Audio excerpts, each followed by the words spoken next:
let's talk about COVID and what Chris Sky is reporting. And Chris Sky seems to be more right than wrong. Here is Mark, what's his name? Mark LaRoche, and he's the president and CEO of Ottawa International Airport Authority. And he's getting inundated with, are you bringing masks back? Right? And here's the Ottawa International Airport. Same thing. These tweets are protected. We don't want to talk to you anymore. General public, we're going to do something you don't like, and we don't want to tell you about it until it's done. Because if we know that you don't want it, and we say it was, public pressure that led us to do this. Bull poop. We need to get the communists out of our country. We do. We need to stop this bullshit now. We need to stop it yesterday. Here's Chris Sky. Guys, I did it again. So I know exactly where the airports are getting this idea that all the masks and mandates are coming back. Straight from the top, everybody. I just got confirmation that Mr. Mark LaRoche, look him up, Ottawa's Chief Executive Officer of National Airport Authority, he's the one hosting the meetings, telling everybody that all the mandates are coming back. You don't believe me? Give Mark LaRoche a call yourself and ask him. See what he says. See if he didn't hold any meetings in the last couple days where he told employees and other members of Airport Authority that they're going to be bringing back masks, other mandates, quarantine, ArriveCan. It's all coming back. Thank you very much. Don't believe me? Ask Mr. Mark LaRoche.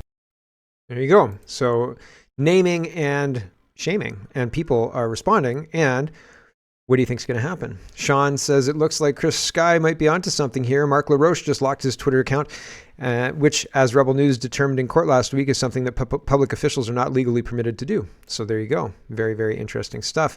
What is going to happen? Here is Robin Minotti, and he says, this is Dr. McCullough, and he's talking about a plan. And I outlined the same plan that he's talking about in this minute-long speech. And if you want the longer speech, I've got the longer speech here in the link is in the description. But this 1 minute, he's talking about how the WHO and all of these other agencies have been usurped by a group of some kind, and they're working to use health to move their narrative forward, to meet their goals, which are not aligned with, my goals of chocolate cereal and getting old with chocolate cereal. Here's Dr. McCullough. The role of the WHO appears to be adverse in both of these. The role of the WHO appears to be operating within a biopharmaceutical complex, a syndicate, a complicated syndicate that has formed over time. It includes the WHO, the United Nations, the World Economic Forum, the Gates Foundation, Rockefeller Foundation, the Wellcome Trust, Gavi, CEPI, the Coalition for Epidemic Preparedness and Innovation that Gates Foundation and the WEF formed largely. The Department of State in the United States, the National Institutes of Health, the CDC, the FDA, the MHRA in the UK, the TGA in Australia, SAFRA in South Africa, the EMA here in Europe. This grouping of non-governmental organizations with governmental public health agencies is operating as a unit. They're carefully coordinated, and the impact has been adverse. You understand?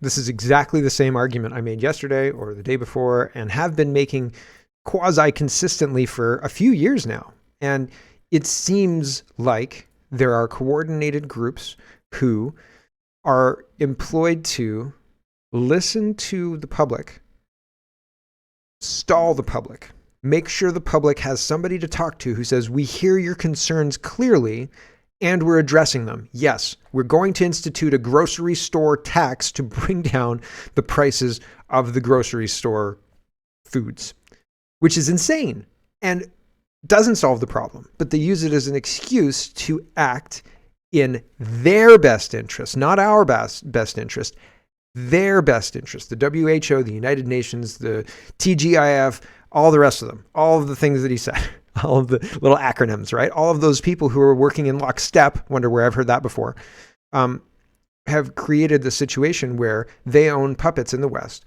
who, when they say, nationalize the food system. I don't care how you do it, just do it. They say, okay, we'll tax the grocery stores until our needs are met. You see? And is that insane? Is saying a conspiracy theory is insane? And I mean, remember the hot fuzz effect, right? Like everybody is in on it. The whole movie is about a conspiracy, and everybody believes that this could be true. But if you say there's a conspiracy, the United Nations, the WHO, everybody was in on it. Muammar Gaddafi died because of it, right?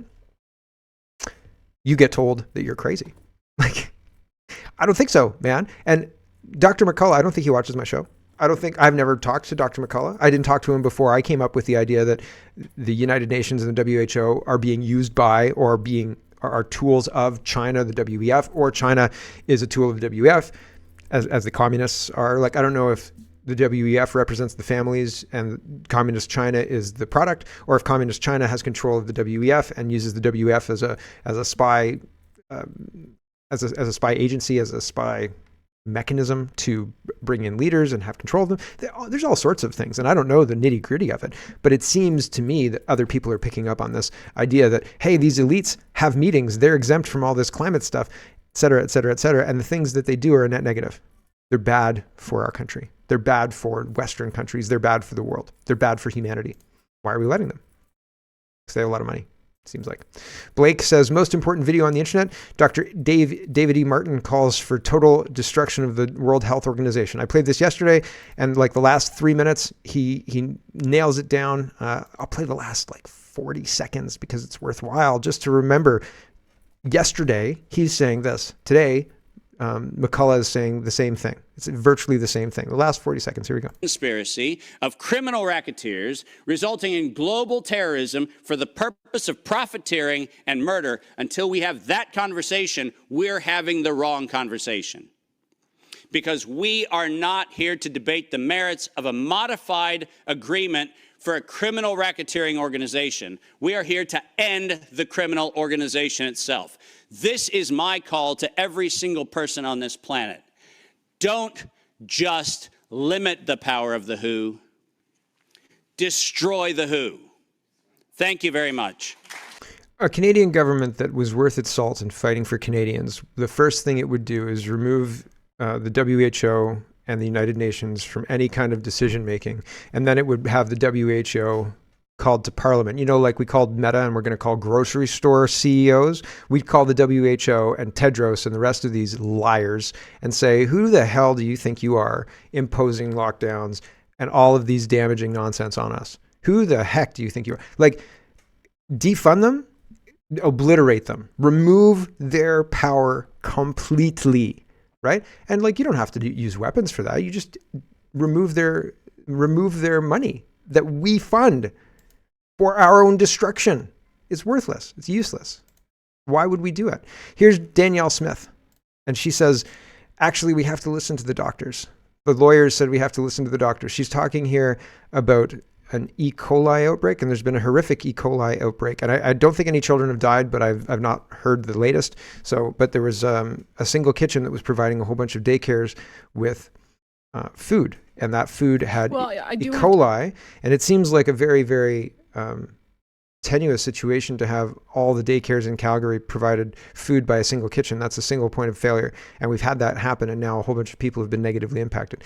But it's very strange to me that Danielle Smith is saying that we have to listen to the medical officers of health, because if politicians get involved, then that's a problem. But while I agree that politicians shouldn't be telling the medical officers of health what to do, the problem was it was all written down.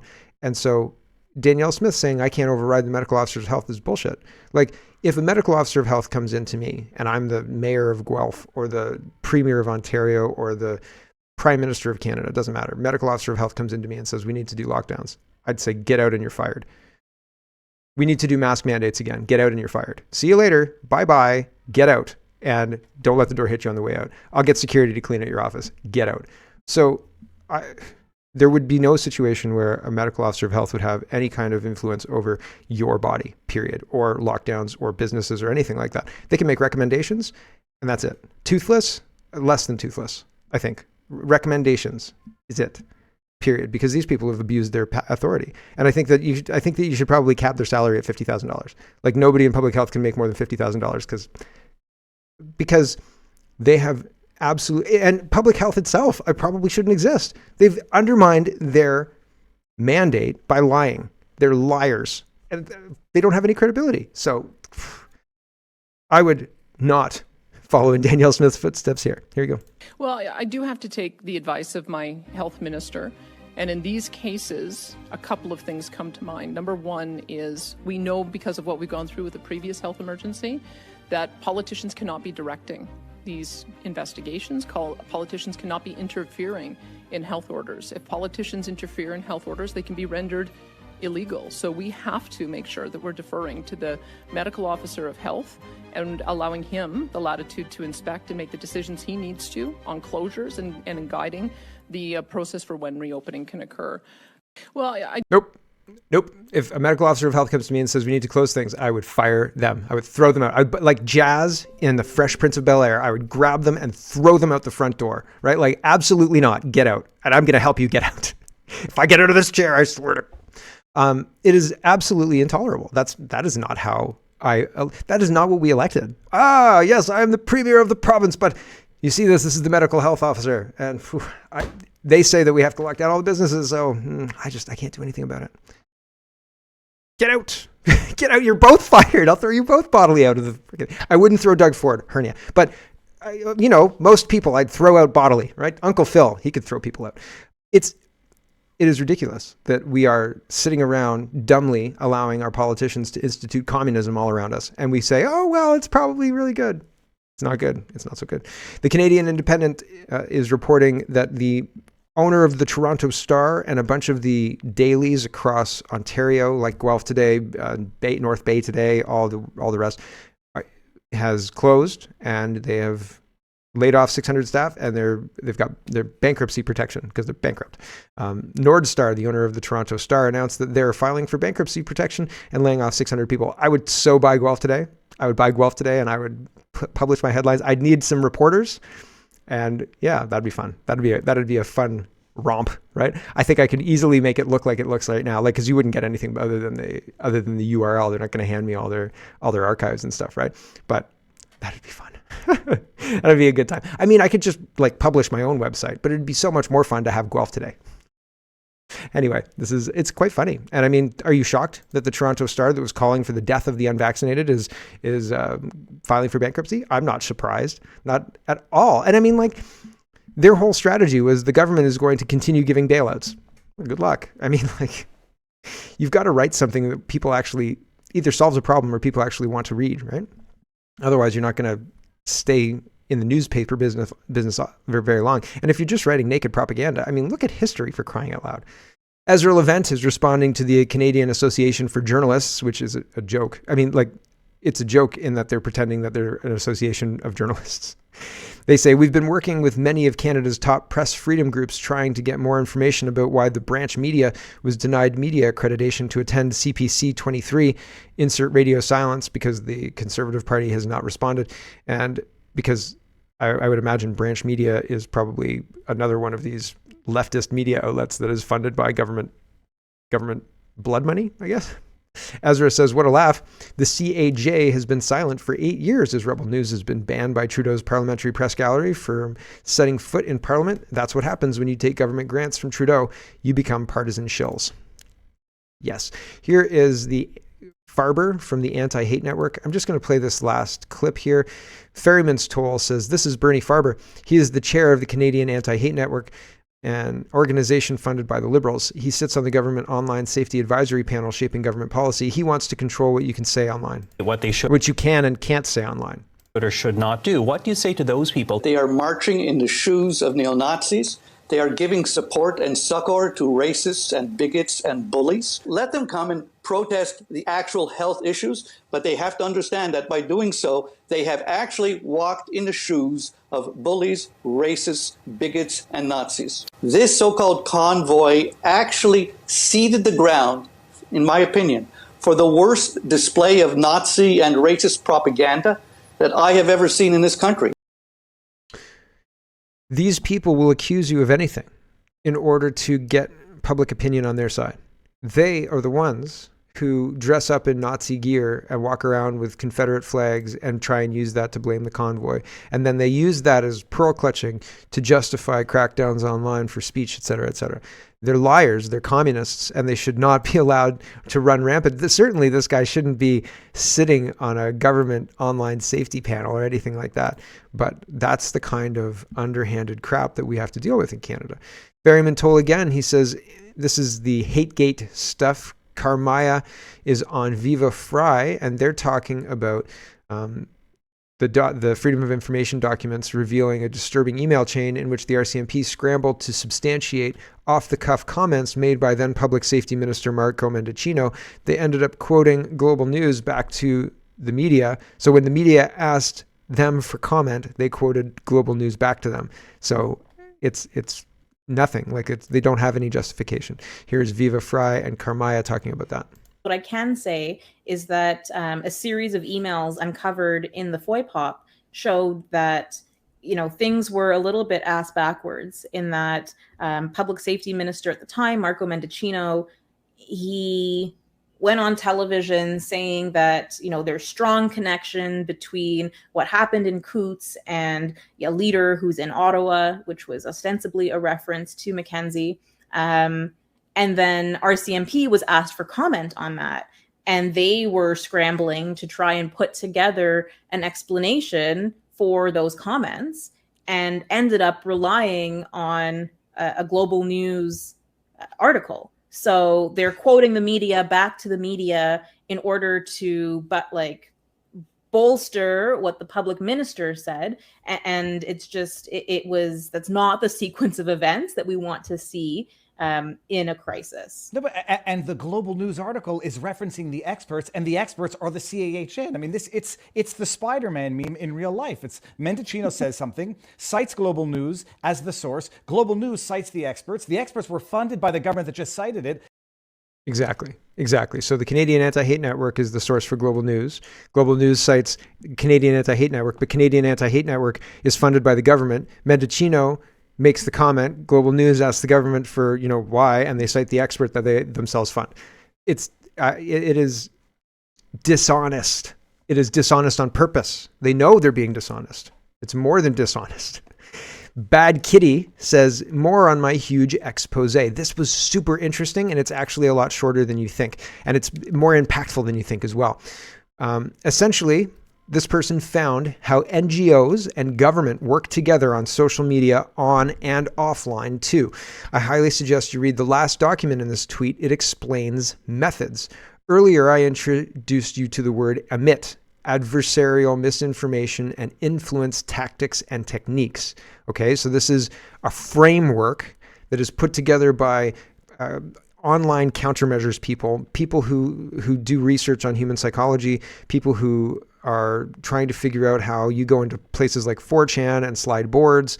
You slide a board by, if they're talking about Hillary Clinton being thrown into a van like a side of beef, you start talking about something else to distract the board from that. And so you start calling people names, you start being anti-Semitic, you start being racist, you start being sexist, you start doing things to try and slide the board. And then when you find one that works, you come back and you make that part of your framework. Okay, you see how this works? So they're tried and tested tactics to use against people online. And there are governments that engage in this. Israel is probably the most famous and most open about it. You can find Israeli, the price for being able to get a response on Twitter. So if you are a troll, an Israeli operative who is using the internet as part of the Israeli countermeasures to make sure that Israel is seen in a specific light online, for every time that you engage somebody who's real, who they deem is real, and you get a response from them, you get $5, right? Or $10 or whatever it is now. And then if you get multiple responses, diminishing returns for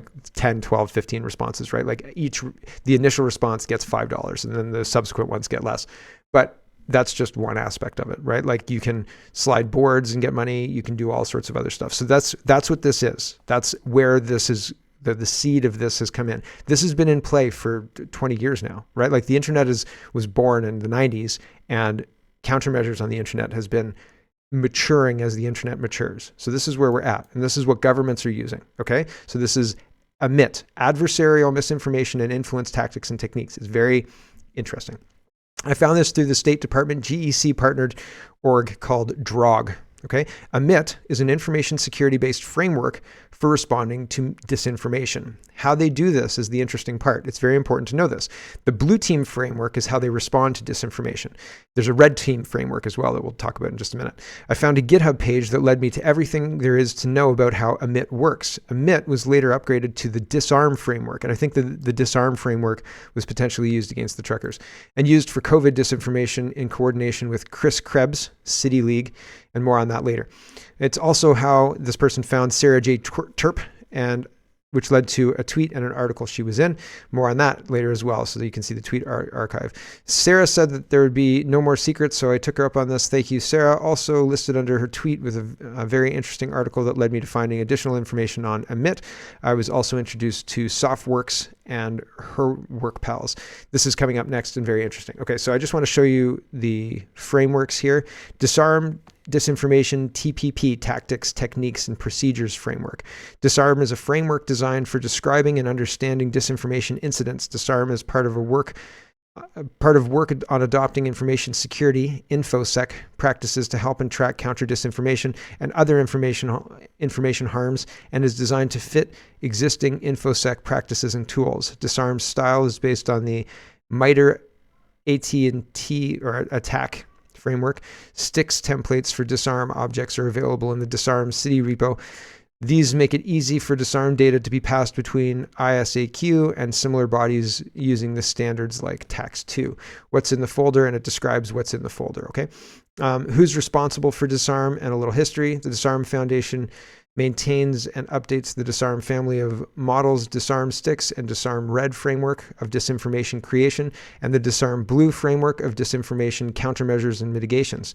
In 2022, MITRE, FIU, and COGSEC collab teams worked to mitigate or to merge the AMIT and SPICE framework models together to create DISARM. Okay, so it was 2022, so it was after the convoy. So they used information they gained from the convoy to inform these things. In 2020, MITRE, I've heard of MITRE before, and I remember reading about MITRE during the convoy, which is later than 2020, but I've heard of MITRE before. FIU, Florida International University, forked the AMIT Red model to create the SPICE framework led by Mark F at FIU. So it's just got some history there, but here's the active, how they use it, the tactics, okay? So this is AMIT TPP guide. Okay, so the T057 is organize remote rallies and events, coordinate and promote real-world events across media platforms, rallies, protest gathering, and support of incident narratives, indicators, and counters. So here's the counters: name and shame, poison pill recasting of message, which we see quite a lot, and we see that in our media a lot. Use banking to cut off access, block access to platform, DDoS an attacker, infiltrate the in-group to discredit leaders. So we've seen all of these tactics used against freedom fighters in Canada, etc. And I think that these frameworks are a part of a larger framework to deal with unrest when shortages start, with food shortages and things like that. And I mean, I hope I'm wrong, but people are upset about the COVID stuff, right? COVID narrative, et cetera, et cetera. Now, could you start saying that misinformation about stock of food is a terrorist activity and then manage that with this kind of framework, online and offline? Could you start discrediting leaders? Could you start cutting off bank accounts of people? Of course you could, right? Yeah, like this COVID framework thing works really well if you want to quell unrest about lack of food or anything like that. And it seems like there isn't much that anybody would be able to do to counter it because, well, look where we're at. You know what I mean? We're not able to counter it now. Why would we be able to counter it if it gets more sophisticated and changes tactics about food? Well, everybody will know because we'll be starving, will we? Like, they'll offer you crickets, and the people who are starving, people will say, well, they're just anti-cricketers, right? Oh, stupid anti-cricketer, stupid anti-vaxxer. I hope you die, right? Just like the Toronto Star said, and now they're bankrupt, right? So it's very interesting how this is all rolling out. Hello, everyone. Thanks very much for watching. This is just a short version of a longer show. If you'd like to get the whole show, you can go over to CanadaPoly.com and sign up for a subscription. Just look in the drop-down tab for Shop and Donate and look for subscriptions, and you'll get immediate access to the full show. Love to see you. Thanks for watching, everybody. Have a wonderful, wonderful day.